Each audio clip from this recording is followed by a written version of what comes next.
దేవుడు నిశ్శబ్దంగా పనిచేస్తాడు నమ్మిన హృదయాలలో. ఆగమన కాలము చివరి దశకు చేరుకుంటున్నప్పుడు నేటి పట్టణాలు మన దృష్టిని మర్యాద, నమ్మకం, విధేయత వైపు మళ్లిస్తున్నవి.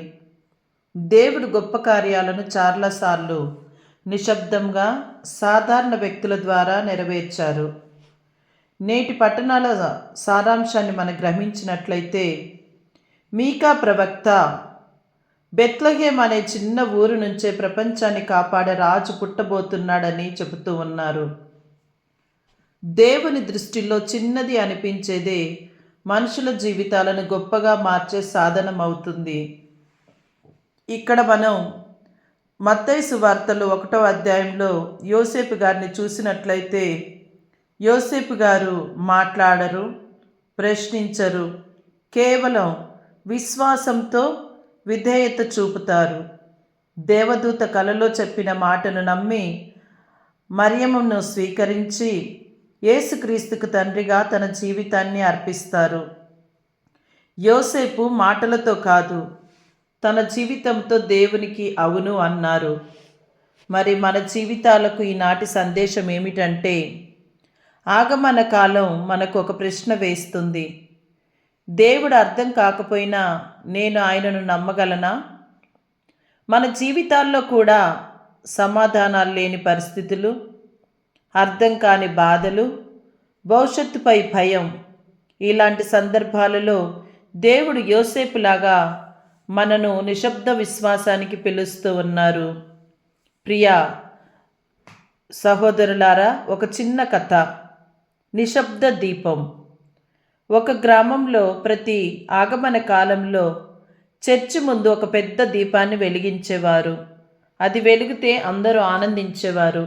ఒక సంవత్సరం తుఫాను వల్ల ఆ పెద్ద దీపం పగిలిపోయింది. గ్రామస్తులందరూ నిరాశపడ్డారు. ఆ రాత్రి ఓ చిన్న పిల్లవాడు తన ఇంటి ముందు ఒక చిన్న మట్టి దీపం వెలిగించాడు. అది చాలా చిన్న వెలుగు, కానీ చీకటిలో స్పష్టంగా కనిపించింది. ఆ దీపాన్ని చూసి ఒకరు ఇద్దరు, చివరకు గ్రామం మొత్తం చిన్న చిన్న దీపాలతో వెలిగిపోయింది. అప్పుడు గ్రామ పెద్ద ఒకరు అన్నారు, పెద్ద దీపం వెలగకపోయినా ఒక చిన్న వెలుగు చాలు చీకటిని ఓడించటానికి. మరి ఈ కథ సందేశం ఏమిటంటే, మనకు యోసేపు గారి జీవితాన్ని గుర్తుకు చేస్తూ ఉంది. యోసేపు గారు రాజు కాదు, ప్రవక్త కాదు, గొప్ప ఉపదేశకుడు కాదు, కానీ దేవుడు ప్రపంచానికి వెలుగు ఇచ్చారు.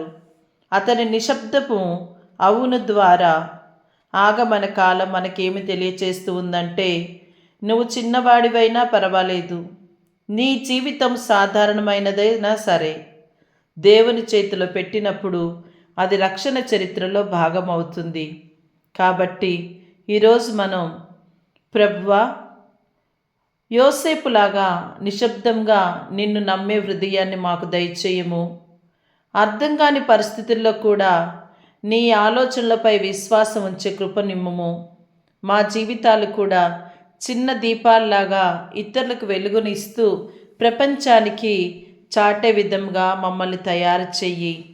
మీరే ఆగమన కాలము మేము ముగించుకొనబోవచ్చు ఉండగా మీ యొక్క జ్ఞానముతో మమ్మల్ని నింపి, మీ యొక్క శక్తితో మమ్మల్ని ఆశీర్వదించమని, ముఖ్యంగా మమ్మల్ని మేము ఈ ఆగమన కాలంలో నిరీక్షణ కోసం ఎదురు చూస్తూ ఉండగా ఆశ కోల్పోయినటువంటి సందర్భాలు, పాపం వల్ల దారి తప్పినటువంటి క్షణాలను, బాధలను గుర్తు చేసుకొని మీ వెలుగులోకి నడవటానికి, మీ దారిలోకి నడవటానికి కావలసిన శక్తిని మాకు దయచేయమని, మరియు మమ్మల్ని మేము సిద్ధపరచుకునే కృపను దయచేయమని మిమ్మల్ని అడుగుతూ ఉన్నాము.